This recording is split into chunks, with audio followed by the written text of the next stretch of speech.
નમસ્કાર વિદ્યાર્થી મિત્રો, ફરી પાછા ઈ લર્નિંગ પ્રોગ્રામની અંદર હું નિલેશ પટેલ આપનું હાર્દિક સ્વાગત અને અભિવાદન કરું છું.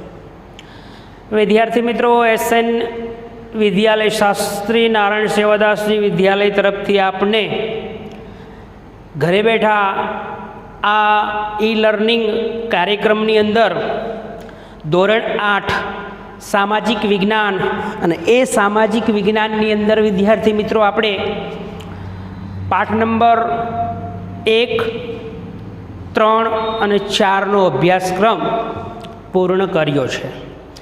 હવે વિદ્યાર્થી મિત્રો, આજે આપણે એક નવો કોન્સેપ્ટ, એક નવું ચેપ્ટર, એક નવા હેડિંગ સાથે એ નવો પાઠ નંબર 2 આપણી આસપાસ શું. વિદ્યાર્થી મિત્રો, આપણી આસપાસ શું? તમને પણ એવો પ્રશ્ન થાય. સમજી લ્યો વિદ્યાર્થી મિત્રો,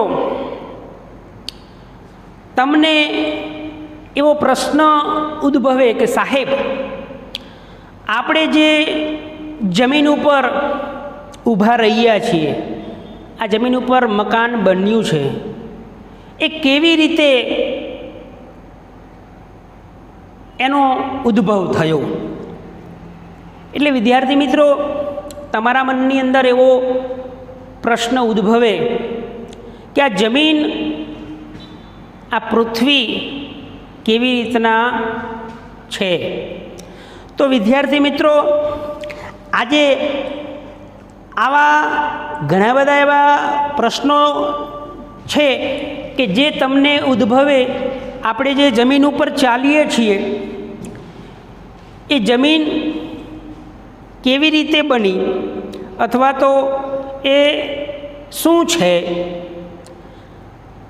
તો ઘણા બધા તમને એવા પ્રશ્નોનો સવાલો ઉદ્ભવતા હોય, તો આજે આપણે આ પાઠ વિશે, આપણી આસપાસ શું, એના વિશે ચર્ચા કરીશું. સ્વાભાવિક છે વિદ્યાર્થી મિત્ર, તમને એવો પ્રશ્ન ઉદ્ભવ્યો કે આ જમીન શું છે જેની ઉપર આપણે ચાલીએ છીએ. તો વિદ્યાર્થી મિત્રો, આ જમીન પૃથ્વીનો ભાગ છે. સૂર્ય એ એનું કુટુંબ છે, અને બ્રહ્માંડ એ એનું કુટુંબ છે. સૂર્ય એ એનો સભ્ય છે. આ બ્રહ્માંડ, આ અવકાશ એ એનું કુટુંબ છે. સૂર્ય, પૃથ્વી, ચંદ્ર, તારાઓ, બીજા એવા ઘણા બધા ગ્રહો, યુરેનસ, નેપચ્યુન, પ્લુટો, શુક્ર, બુધ, ગુરુ, આવા બધા જે ગ્રહો છે એ એનો સભ્ય છે આ બધા, અને બ્રહ્માંડ એ એનું કુટુંબ છે. સ્વાભાવિક છે વિદ્યાર્થી મિત્રો, આ બ્રહ્માંડની અંદર પૃથ્વી એક જ એવી વિશેષતા ધરાવે છે. પૃથ્વી જેવી વિશેષતા બ્રહ્માંડના એક પણ ગ્રહ કે એના સભ્ય પાસે નથી. પૃથ્વીના અન્ય એવા સભ્યો છે જે બ્રહ્માંડના કુટુંબ સમા, અને એ કુટુંબના ઘણા બધા એવા સભ્યોમાંનું સૂર્ય, ચંદ્ર, આ મુખ્ય એવા પૃથ્વી એવા એના સભ્યો. પરંતુ પૃથ્વી જેવું વિશેષતા એક પણ એના સભ્ય પાસે નથી.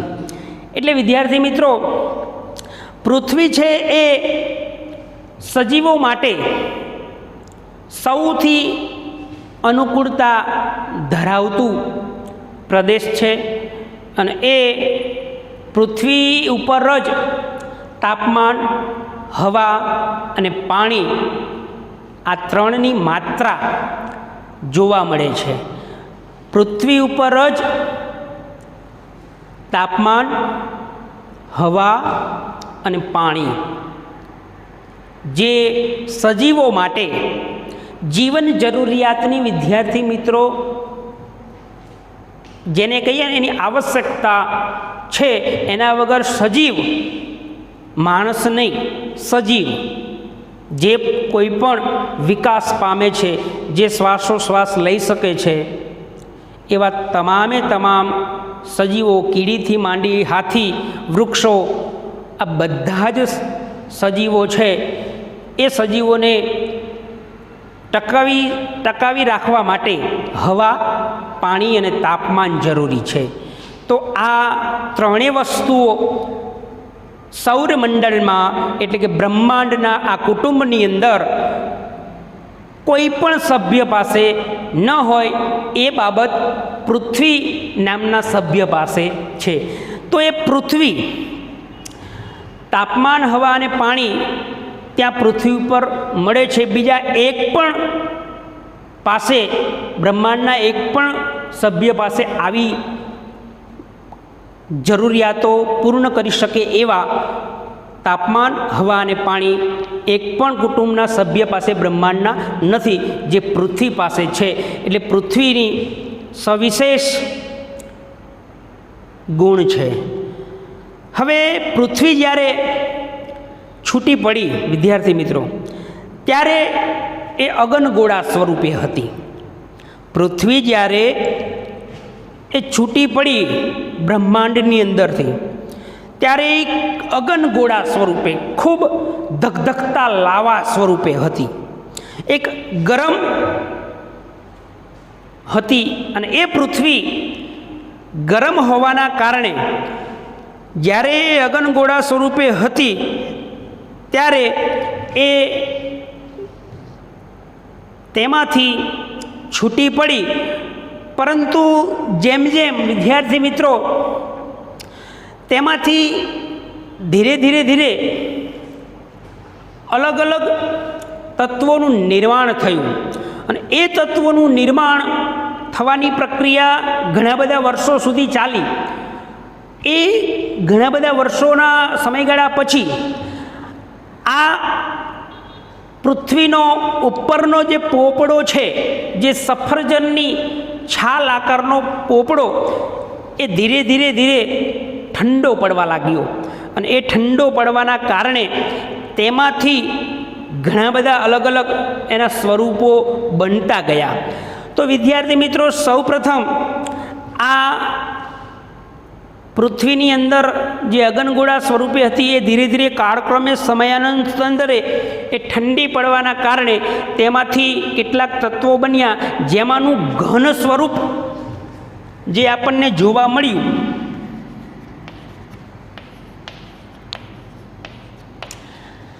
આ ઘન સ્વરૂપ જે જોવા મળ્યું એ ઘન સ્વરૂપ મૃદાવરણ તરીકે ઓળખાયું.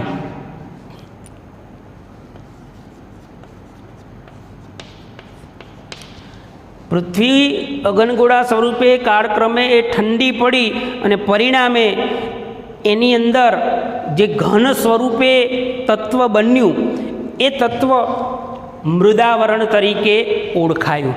ત્યારબાદ બીજું તત્વ પ્રવાહી બન્યું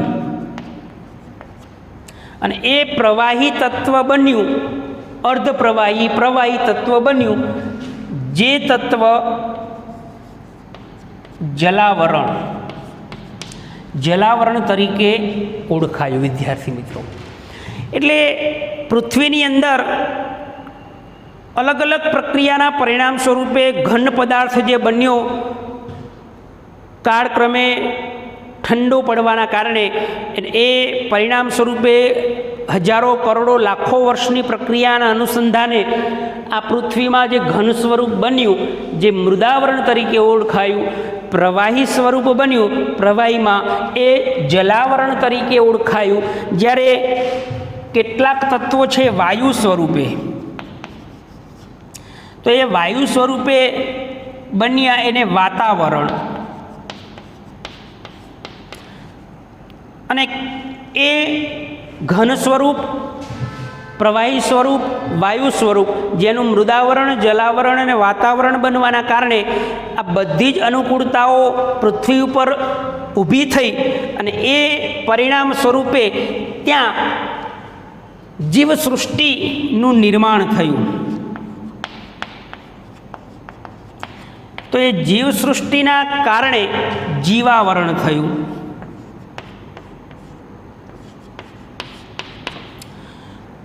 તો આમ 4 પ્રકારના આવરણોનું નિર્માણ પૃથ્વી ઉપર જોવા મળ્યું અને પરિણામ સ્વરૂપે આ 4 બાબતોમાં જે જીવાવરણ છે, જે જીવાવરણને ટકી શકવા માટે હવા, પાણી અને તાપમાન એ માત્ર સૌરમંડળના બ્રહ્માંડના એક કુટુંબમાં માત્ર ને માત્ર એક જ સભ્ય જે પૃથ્વી પાસે હતું અને એ પૃથ્વી સમયાંતરે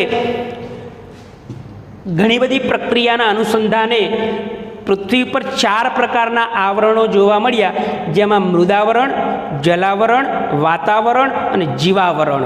તો આજે આપણે વિદ્યાર્થી મિત્રો જે 4 આવરણો છે એ 4 આવરણો વિશેની વિગતવાર ચર્ચા કરીશું. તો આજે આપણે સૌથી પહેલું પૃથ્વીનું સૌથી પહેલું જે આવરણ છે એ આવરણ વિશે આપણે અભ્યાસ કરીશું, એમાંનું મૃદાવરણ.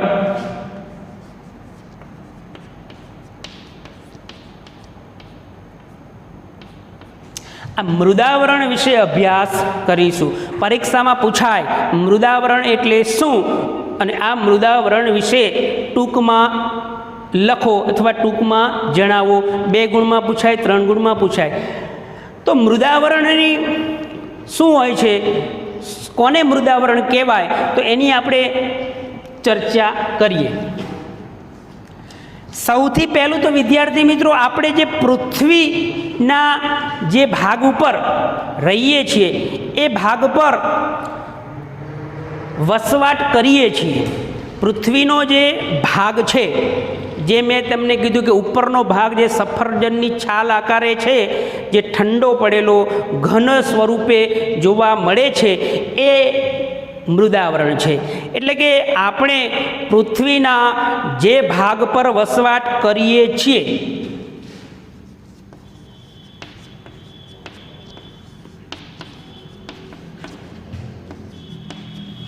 પૃથ્વીના જે ભાગ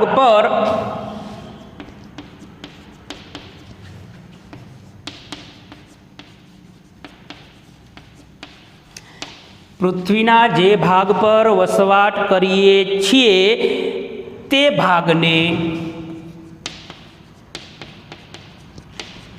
મૃદાવરણ.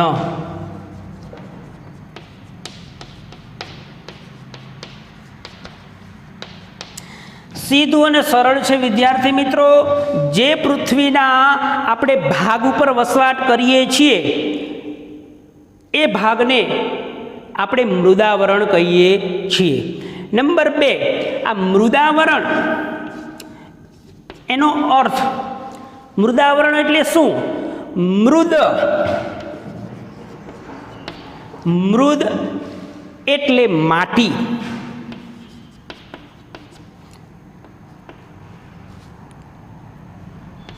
અને આવરણ એટલે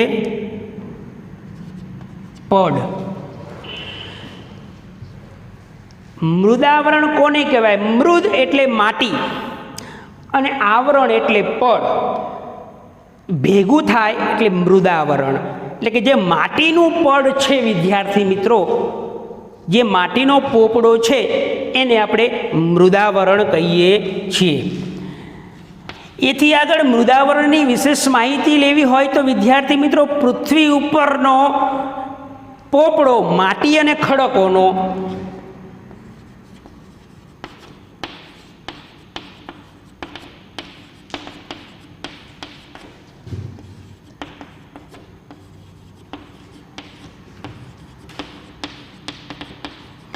પૃથ્વી ઉપરનો પોપડો માટી અને ખડકો જેવા ઘન પદાર્થોનો બનેલો છે. પૃથ્વી ઉપરનો પોપડો માટી અને ખડકો જેવા ઘન પદાર્થો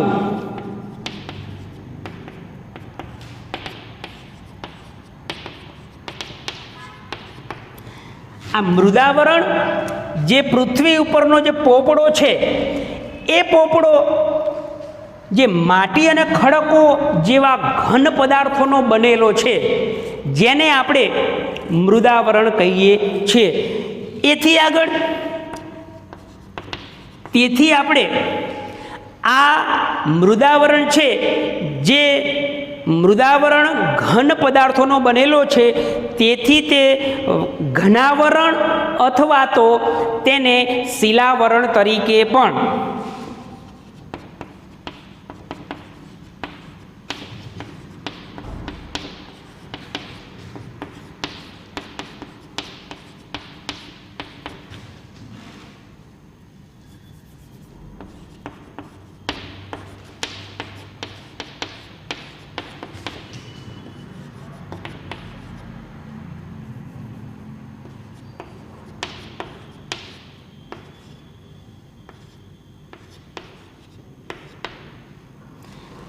આ જે મૃદાવરણ છે એ મૃદાવરણ પૃથ્વીના પોપડો છે, એ પોપડામાં માટી અને ખડકો જેવા ઘન પદાર્થોનું જે બનેલું મૃદાવરણ, અને એ મૃદાવરણને આપણે ઘનાવરણ અથવા તો શિલાવરણ પણ કહી શકીએ છીએ. હવે આ પોપડો છે એ મૃદાવરણ છે, એ આવરણ પૃથ્વી સપાટી છે, એ સપાટીનો 29% ભાગ રોકે છે.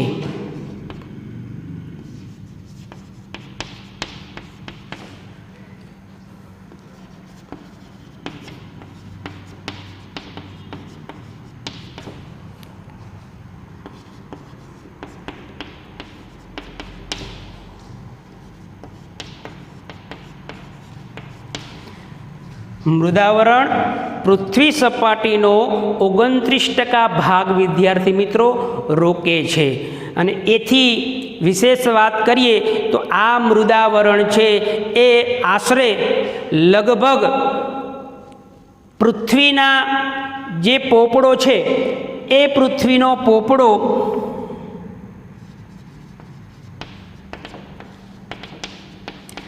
જે લગભગ આશરે 64 થી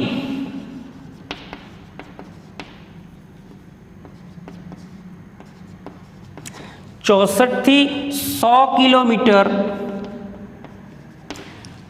પૃથ્વીનો જે પોપડો છે એ આશરે લગભગ 64 થી 100 કિલોમીટરની જાડાઈ ધરાવે છે.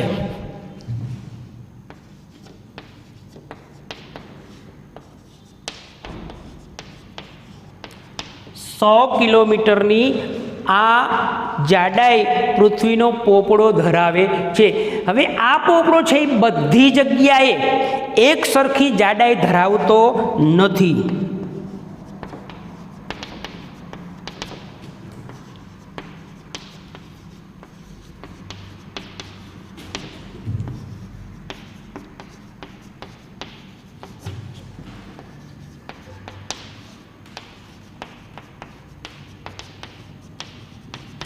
આપણે જે વિદ્યાર્થી મિત્રો મૃદાવરણની વાત કરીએ છીએ એ મૃદાવરણ પૃથ્વી સપાટીનો 29% ભાગ રોકે છે અને એ મૃદાવરણ છે એ આશરે 64 થી 100 કિલોમીટરની જાડાઈ ધરાવે છે અને આ મૃદાવરણ બધી જગ્યાએ એક સરખી જાડાઈ ધરાવતો નથી. 64 થી લઈ અને 100 કિલોમીટર ઊંડાઈની અંદર આ મૃદાવરણ પૃથ્વી ઉપર જોવા મળે છે. જે પોપડા સ્વરૂપે ખડકો સ્વરૂપે છે એ બધી જગ્યાએ એક સરખી વિદ્યાર્થી મિત્રો એક સરખી એ જાડાઈ ધરાવતો નથી. એટલે કે અંદર કે બહાર એક સરખો આકાર પણ ધરાવતો નથી.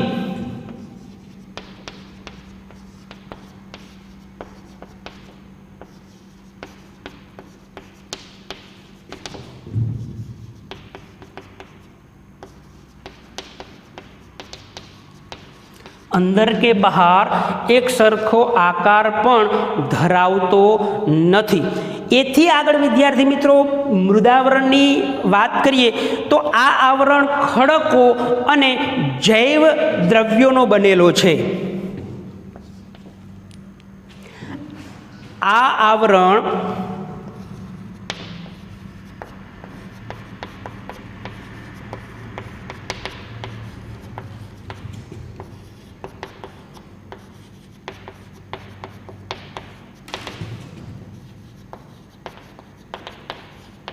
મૃદાવરણ છે એ વિદ્યાર્થી મિત્રો ખડકો અને જૈવ આવરણનો બનેલો છે. હવે આ જૈવ આવરણ છે એ ભાગ પર જ નાના મોટા ઉચ્ચ પ્રદેશો અને મેદાનો વગેરે આવેલા છે. આ જે મૃદાવરણ છે એ મૃદાવરણમાં નાના મોટા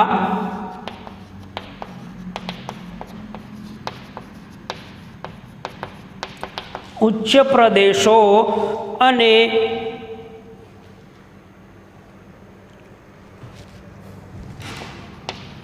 મેદાનો આવેલા છે. હવે વિદ્યાર્થી મિત્રો આ મૃદાવરણ છે એ આપણે એ મૃદાવરણની અંદર જેમ જેમ ઊંડે જતા જઈએ તેમ તેમ એ તાપમાનમાં વધારો કરતું જાય છે. જેમ જેમ મૃદાવરણની અંદર ઊંડે જતા જઈએ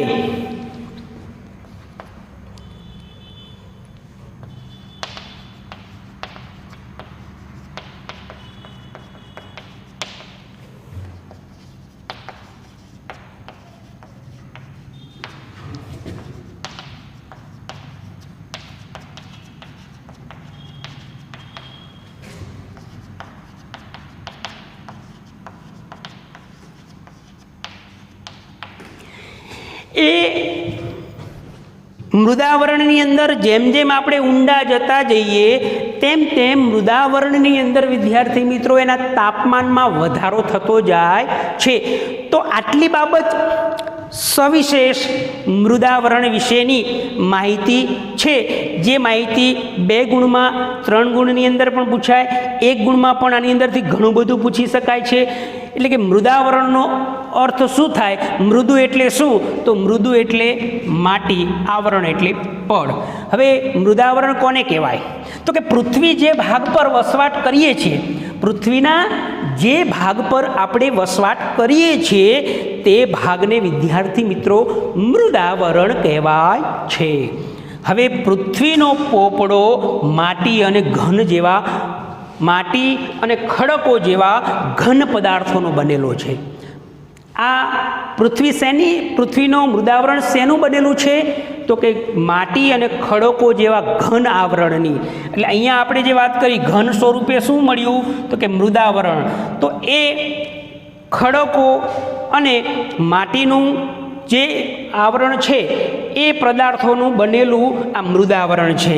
મૃદાવરણને બીજા કયા નામે ઓળખવામાં આવે છે? તો કે એને ઘનાવરણ અથવા શિલાવરણ તરીકે પણ ઓળખવામાં આવે છે. હવે વિદ્યાર્થી મિત્રો મૃદાવરણ પૃથ્વી સપાટીનો કેટલા ટકા ભાગ રોકે છે? તો કે 29% ભાગ આ મૃદાવરણ રોકે છે. હવે મૃદાવરણ પૃથ્વી એ પોપડાનું આશરે 64 થી 100 કિલોમીટરની જાડાઈ ધરાવે છે. એની જાડાઈ 64 થી 100 કિલોમીટર એની જાડાઈ આપણને મૃદાવરણની જોવા મળે છે. હવે એ જાડાઈ પણ વિદ્યાર્થી મિત્રો બધી જગ્યાએ એક સરખી જોવા મળતી નથી અને એ અંદર અને બહાર પણ એક સરખો આકાર ધરાવતો પણ નથી. હવે મૃદાવરણ છે એ ખડકો અને જૈવ જેવા આવરણનો બનેલો છે, જે નાના મોટા ઉચ્ચ પ્રદેશો તેમાં આવેલા છે. એથી પણ છેલ્લે વિશેષ વાત કરીએ મૃદાવરણ, તો એ મૃદાવરણની જેમ જેમ ઊંડે સુધી જઈએ છીએ તેમ તેમ તેના તાપમાનમાં પણ વધારો થાય છે.